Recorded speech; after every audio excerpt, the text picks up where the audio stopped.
اعوذ باللہ من الشیطان الرجیم، بسم اللہ الرحمن الرحیم۔ عزیز ساتھیو، السلام علیکم۔ بڑی خوشی ہو رہی ہے کہ حضور پاک کے پروانے کسی نہ کسی بہانے سے ہر جگہ حضور پاک کی مدح سرائی میں مصروف ہیں۔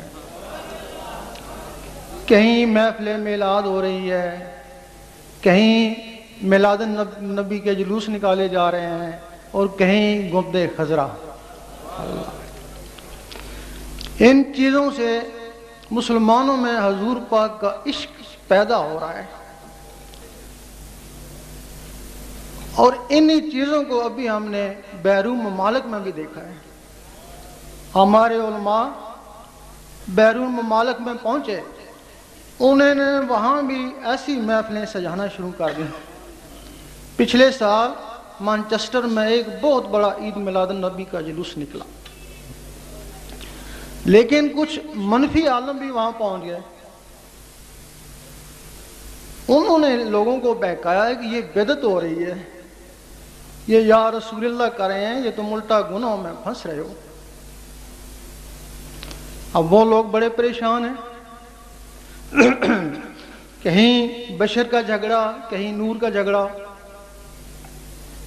جرمنی میں میرا جانے کا اتفاق ہوا تو مسلمانوں نے سنا، وہ آ گئے۔ ایک کہنے لگے کہ ہماری مسجد میں خطاب کرو، دوسرے کہنے لگے ہماری مسجد میں خطاب کرو۔ تو ہم نے کہا کہ بہتر ہے کہ ایک ہی مسجد میں سارے اکٹھے ہو جائیں۔ کہنے لگے نہیں، ہم ایک دوسرے کی مسجد میں نہیں جاتے۔ کیوں نہیں جاتے؟ کہنے لگے ہمارا دین کچا تھا، ہمیں تو مذہب کا پتہ ہی نہیں تھا۔ پاکستان سے علماء ادھر آتے ہیں، ہم کو لڑا کے چلے جاتے ہیں، وہ واپس چلے جاتے ہیں، ہم لڑتے رہتے ہیں۔ اب پتہ نہیں تم کیا کہنے آئے ہو، ہمیں پہلے یہ بتاؤ تم سنی ہو، شیعہ ہو، وہابی ہو، پھر ہم کوئی فیصلہ کریں۔ ہم نے کہا نہ سنی ہے، نہ شیعہ ہے، نہ وہابی ہیں۔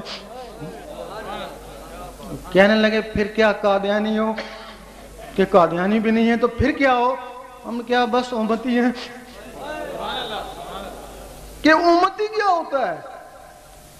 حضور پاک نے فرمایا جس میں نور ہو وہ امتی ہوتا ہے۔ اور جب امتی سے نور نکلنا شروع ہو جاتا ہے وہ سنی شیعہ وہابی بن جاتا ہے۔ اگر تم دوبارہ اپنے دلوں میں نور حاصل کر لو تو کبھی نہیں کہو گے میں سنی ہوں، میں شیعہ ہوں، میں وہابی ہوں، یہی کہو گے بس امتی ہوں تمہارا یا رسول اللہ۔ نعرہ رسالت، نعرہ حیدری۔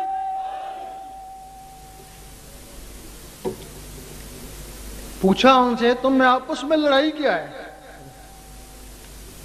کہنے لگے یہ لوگ کہتے ہیں کہ حضور پاک بشر ہیں۔ تو ہم نے کہا اس میں حرج کیا ہے؟ آپ کو افضل بشر بھی تو کہا گیا ہے نا۔ کہنے لگے نہیں، افضل بشر کا مقصد یہ ہے کہ جتنے بھی بشر ہیں آپ ان سے افضل ہیں، کیونکہ بشر جو ہے وہ اللہ کا خلیفہ ہے۔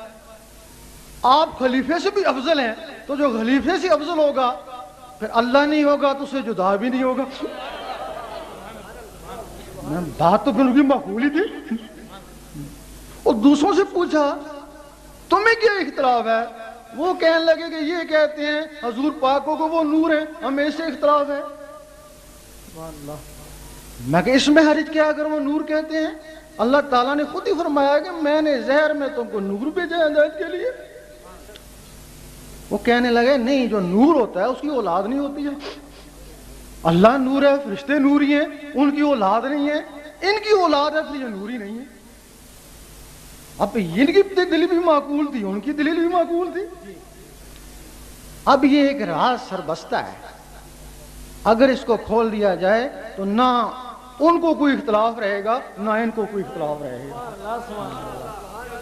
ضروری ہے اس راز کو کھولا جائے۔ نعرہ تکبیر،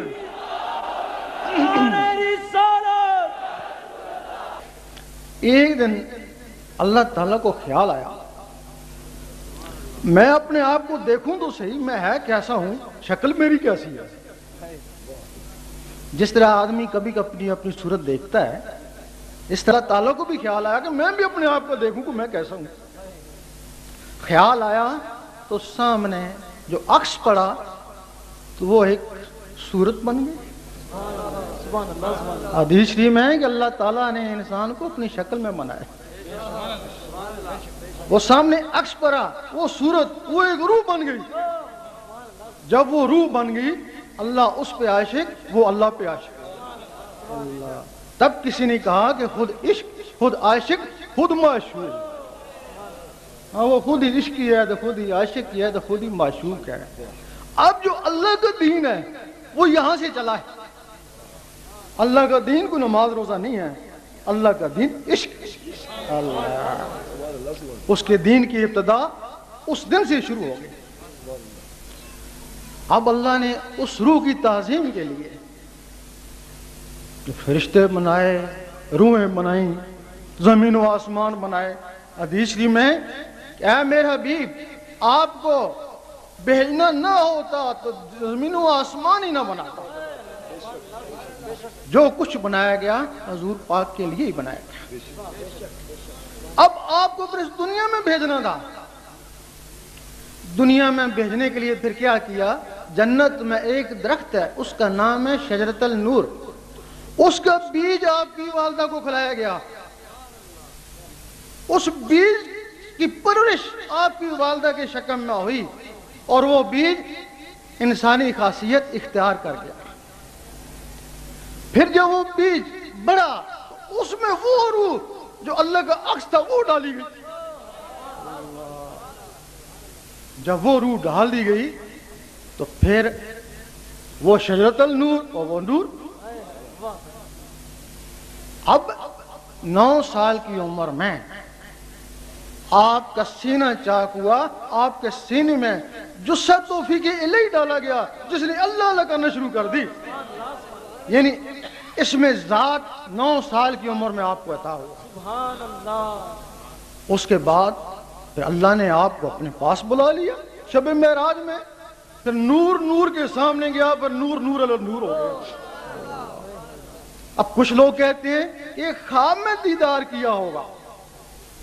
اور جب عیسیٰ علیہ السلام آسمانوں پہ جا سکتے ہیں، اٹھائے جا سکتے ہیں، ادریس علیہ السلام کو فرشتے لے گئے، وہ بھی ابھی ملکوت میں ہی ہیں، تو حضور پاک نہیں جا سکتے. نعرہ تکبیر، نعرہ رسالت، نعرہ حیدری. اس دنیا میں 2 فرشتے آئے، ہاروت اور ماروت. جب ان میں وہ نفس ڈالا گیا انہوں نے بھی زورہ سے شادی کرنے کی خواہش کری. اگر وہ شادی کر لیتے تو بچے تو ہو ہی جاتے ہیں. اس وقت لوگ ان کو بشری کہتے تھے، ہاروت اور ماروت کو. لیکن اب کہتے ہیں 2 فرشتے انسانی شکل میں آئے تھے. اسی طرح یہ نور بشر کی شکل میں آیا. اب آپ کے جسم میں کچھ اور چیزیں بھی ڈالی گئیں جن کو لطائف بولتے ہیں. ان لطائف میں سے ایک لطیفہ نفس ہے. جب وہ آپ کے جسم میں ڈالا گیا آپ کا جسم نورانی تھا تو وہ بھی نور ہو گیا. اب آپ فرماتے ہیں کہ جب انسان پیدا ہوتا ہے تو اس کے ساتھ ایک شیطان جن بھی پیدا ہوتا ہے. صحابہ نے پوچھا آپ کے ساتھ بھی پیدا ہوا ہوگا؟ آپ نے فرمایا پیدا ضرور ہوا تھا لیکن وہ میری صحبت سے مسلمان ہو گیا. اب آپ کے جسم میں تو نور تھا، وہ نور ہو گیا. اب جو عام آدمی اس میں نور ہی نہیں ہے تو اس کا نفس کیسے نور ہوگا؟